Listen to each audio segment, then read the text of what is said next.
भूत प्रेत की कहानियाँ सुनने और पढ़ने में बहुत अच्छी लगती है, लेकिन आप जरा सोचिए, ऐसा ही कुछ आपके साथ होने लगेगा तो क्या आपको रोमांचक लगेगा या डर के मारे आप कांपने लगेंगे।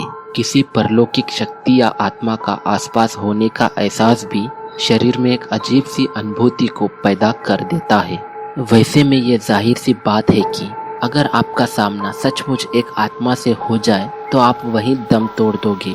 ये माना जाता है कि जिनकी मौत एक दुर्घटना में होती है उनकी आत्मा को मुक्ति नहीं मिलती और वो आत्मा यहीं कहीं भटकती रहती है। राजस्थान के भानगढ़ की कहानी भी कुछ ऐसी ही है।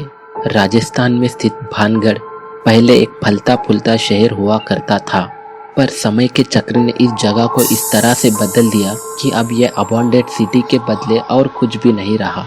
भानगढ़ में मौजूद भानगढ़ किला, द भानगढ़ फोर्ट, भारत की हॉन्टेड सर्च लिस्ट में सबसे टॉप पे आता है। राजस्थान में ये सबसे पॉपुलर टूरिस्ट प्लेस के नाम से जाना जाता है। दिन के समय ये एक पॉपुलर टूरिस्ट प्लेस ही रहता है, पर हर रात को ये एक भूत प्रेत की जगह बन जाती है। यहाँ तक कि आर्कियोलॉजिकल सर्वे ऑफ इंडिया ने किले के थोड़ी सी दूर पर ही एक बोर्ड रखा है। उसमें यह साफ साफ लिखा है कि भानगढ़ की सीमा में सूर्योदय से पहले एवं सूर्यास्त के पश्चात प्रवेश वर्जित है।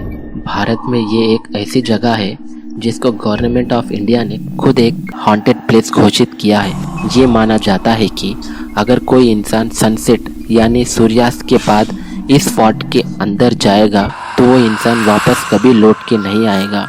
इस किले के आसपास जो लोग रहते हैं उनका ये कहना है कि रात को इस किले से कुछ अजीब अजीब से आवाज़ें आती है और अंदर से रात को पायल की आवाज़ और नाचने गाने की आवाज़ आती है। ऐसा मानो कि रात को उस किले में आत्माएं जश्न मना रही हो। लोगों के हिसाब से यहाँ पर औरत की चिल्लाने की और रोने की आवाज़ें आती है और कुछ लोगों ने तो अपनी आंखों से एक औरत को देखा है जो कि एक परफ्यूम के कंटेनर को लेकर इस किले के अंदर टहलती है और पूरे किले से उस समय एक अजीब सी इत्र यानी परफ्यूम की खुशबू आती है। इस किले की कहानी ये कहती है कि उस समय एक रानी हुआ करती थी जिनका नाम था रानी रत्नावती।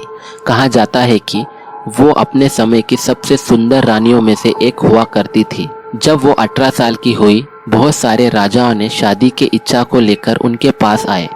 उनमें से एक तांत्रिक था जिसकी रेपुटेशन समाज में बहुत खराब थी और उसे पता था कि इतने बड़े रानी के साथ मेरी शादी कभी नहीं हो सकती और वो रानी रत्नावती को दिल से चाहता था और उसने ठान लिया कि वो रानी रत्नावती को पाने के लिए कुछ भी कर सकता है। तो वो अपने इस मकसद को पूरा करने के लिए उसने उस विद्या का सहारा लिया जिसे वो सालों से सीखता आ रहा था, जो कि था ब्लैक मैजिक यानी काला जादू। उसने सोचा कि वो काले जादू के सहारे रानी के दिल में अपने लिए प्यार जगा देगा। एक बार उस एंशिएंट बाजार में रानी की नौकर रानी के लिए इत्र खरीद रही थी जब छुपके से उस काले जादूगर ने उस इत्र के ऊपर कुछ मंत्र फूंक दिए जिससे वो परफ्यूम ऐसा बन गया जैसे ही वो रानी उस इत्र को इस्तेमाल करती वैसे ही वो काला जादू काम करने लगता। पर किसी कारण के चलते या फिर रानी के जो गुप्तचर होते हैं उनके जरिए रानी को किसी तरह पता चल गया कि उस परफ्यूम में काला जादू है।